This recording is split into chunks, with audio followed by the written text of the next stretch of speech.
জানের পাল্লা সম্পর্কে আমাদের ধারণা কি? যে কিয়ামতের দিন ডক্টর মহিউদ্দিন সাহেবের এই 70-80 বছরের নেক কাজ আল্লাহ এক পাল্লায় তুলে দেবে, আর ওনার এই 70 বছরের জীবনের গোনার কাজ আর এক পাল্লায় তুলে দেবে, দিয়ে মাপ দেবে। দাড়ি পাল্লায় যেটা ভারী হবে সেই দিকে আল্লাহ ওনারে দিয়ে দেবে। নাকি এই ধারণা কি আমাদের আছে? এই ধারণা সঠিক না। জনৈক বক্তা বলেছেন পরকালে মিজানের পাল্লা বলতে কিছু নেই। এই আকীদাই হলো ভ্রান্ত, এটাই নষ্ট।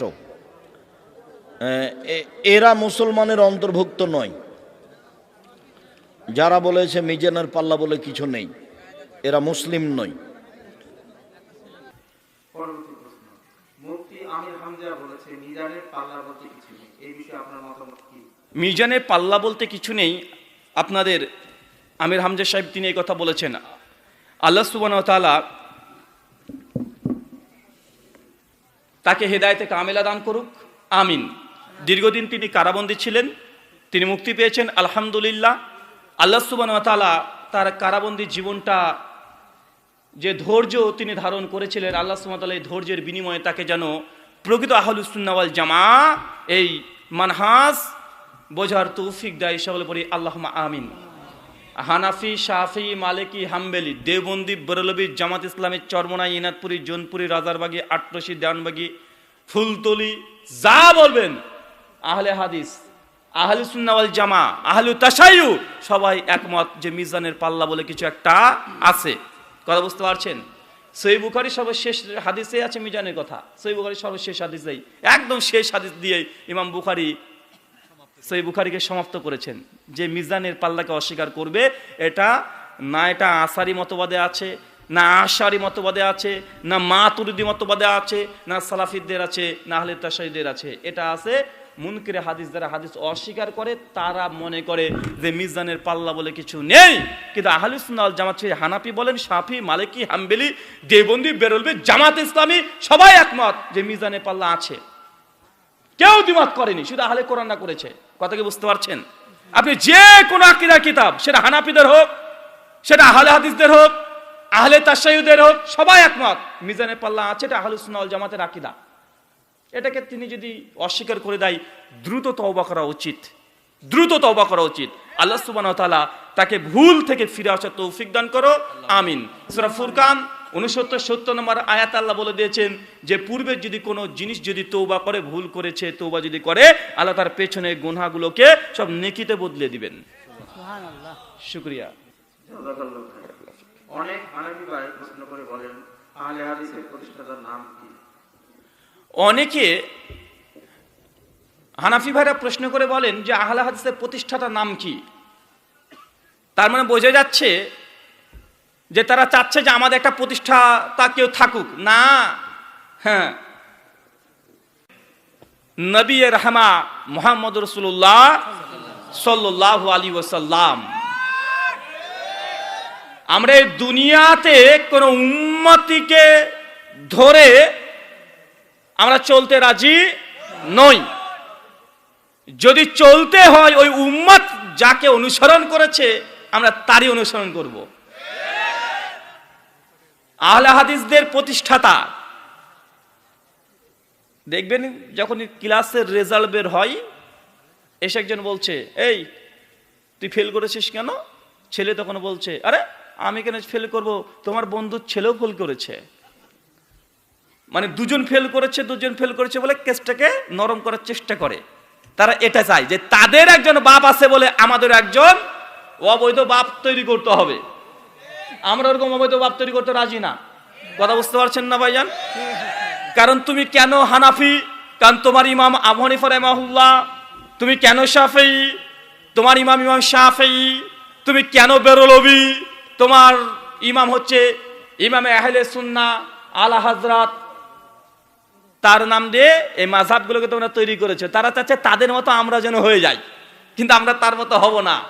আল্লাহর নবী একদিন রাস্তা দিয়ে হাঁটছে, একটা গাছ দেখেছে। তখন আল্লাহ সাহাবীরা বলছে, আল্লাহ রাসূল, মুসা আলাইহিস কম দিয়ে এরকম একটা জিনিস ছিল, যদি আমাদের জন্য কিছু দিয়ে যেতেন। আল্লাহ রাসূল বলছে, তোমরা কি ইহুদির মতো ভ্রষ্ট হতে চলেছো? তারাও যা আবদার করছে তোমরাও তাই আবদার করছো। মানে ওরা যা করেছে আমাদেরকে তাই করতে হবে না। আমাদের ইমাম একজন মুহাম্মদ রাসূলুল্লাহ সাল্লাল্লাহু আলাইহি সাল্লাম, এটা দলিল তাফসীর ইবনে কাসির সূরা বনী ইসরাঈল সূরা নম্বর 17 আয়াত নম্বর 71 এর তাফসীর দেখবেন। আল্লাহ কোরআনে বলছেন ইয়াউমা নাদউ কুল্লা উনাসিন বিইমামিহিম, কিয়ামতের মাঠে প্রত্যেক ব্যক্তি তার ইমামকে নিয়ে উঠবেন।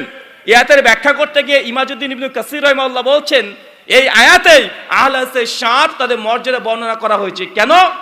লিয়ান্না ইমামিহিম নবী সাল্লাল্লাহু আলাইহি সাল্লাম, কেন আহলে হাদিসদের এই দুনিয়াতে আর কোনো ইমাম নেই, একজন ইমাম, তার নাম মুহাম্মদ রাসূলুল্লাহ সাল্লাল্লাহু আলাইহি সাল্লাম। এটা আমাদের 1400 বছর আগেকারই সিদ্ধান্ত। শুকরিয়া। এনায়েতুল্লাহ আব্বাসী বলেন নাসিরউদ্দিন আলবানী ছিলেন ঘড়ির মেকার এবং সে হলো একজন ইহুদিদের দালাল। এই বিষয়ে আপনি কিছু বলেন। এনায়েতুল্লাহ আব্বাসী সাহেব বলেছেন আল্লামা নাসিরউদ্দিন আলবানী রাহিমাহুল্লাহ তিনি নাকি ঘড়ির মিস্ত্রি এই বলে তিনি কটূক্তি করেন, আর তিনি নাকি ইহুদিদের দালাল। আসলে তিনি চশমা পরেন কালো তো, তাই উল্টো পাল্টা বেশি দেখে। কোন ব্যক্তির যদি কর্ম নিয়ে যদি কটূক্তি করা হয় এটা হালাল না হারাম? আল্লাহর নবী বলছেন সহিহ বুখারী মুসলিমের হাদিস, পৃথিবীতে আল্লাহ এমন কোন নবী রাসূল পাঠান নাই যারা ছাগল চড়ায় নাই। দুনিয়াতে যত নবী রাসূল এসেছে আল্লাহ নবী বলছেন সব নবী তারা ছাগল চড়িয়েছেন। কথা বুঝতে পারছেন? দাউদ আলাইহিস সালাম, মূসা আলাইহিস সালাম, আমাদের নবী ঈসা আলাইহিস সালাম, সব নবী ছাগল চড়িয়েছে। আর কাফেররা সেই সময় এই কথাই বলতো, আরে তোমাদের নবী ছাগল চড়িয়ে বেড়ায় আর এই নবীকে আমরা মানবো।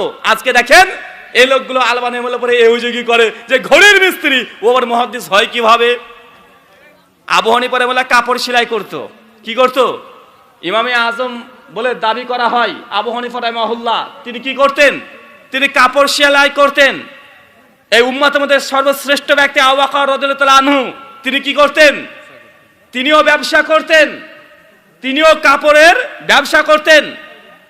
পৃথিবীতে অনেক নবী রাসূল এসেছেন, তারা নিজে হাতে সেলাই করতেন, দর্জির কাজ করতেন। নবী নূহ আলাইহিস সালাম নিজে নৌকা তৈরি করেছেন, মানে কাঠ মিস্ত্রির কাজ করেছেন। তো আল্লাহ সুবহানাহু ওয়া তাআলা দুনিয়াতে 99% নবীদেরকে দিয়ে সমাজের সর্বশেষ নিম্নমানের কাজগুলো করে নিয়েছে। কৃষকের কাজ করছেন নবী আদম আলাইহিস সালাম। কথা বুঝতে পারছেন? তুমি নালে হেলিকপ্টারে চড়ে ঘুরে বেড়াচ্ছ, ও হেলিকপ্টারে চড়ে ঘুরে বেড়াচ্ছে, আরামে এসে জীবন কাটাচ্ছে, তার অর্থ মনে করছে এটাই প্রকৃত আলেম। এমনটি নয়। আর যারা মুহাদ্দিস হয়, যারা আলেম হয়, যারা সমাজকে পরিবর্তন করতে চায়, তাদের এত আরামিয়াস থাকে না। কথা বুঝতে পারছেন? এত আরামিয়াস থাকে না, এবং তারা নিজ হস্তেই ইনকাম করে, তারপর নিজ হস্তেই পরিবারকে চালায়। আলবানী রাহিমাহুল্লাহ যা জীবনে যা কষ্ট আছে ওগুলো আমরা আলোচনা নাই করলাম। আর ইহুদির দালাল, আলবানী যদি ইহুদির দালাল না হয়, সহিহ বুখারী 6014 নম্বর হাদিস, তুমি হচ্ছে ইহুদির দালাল।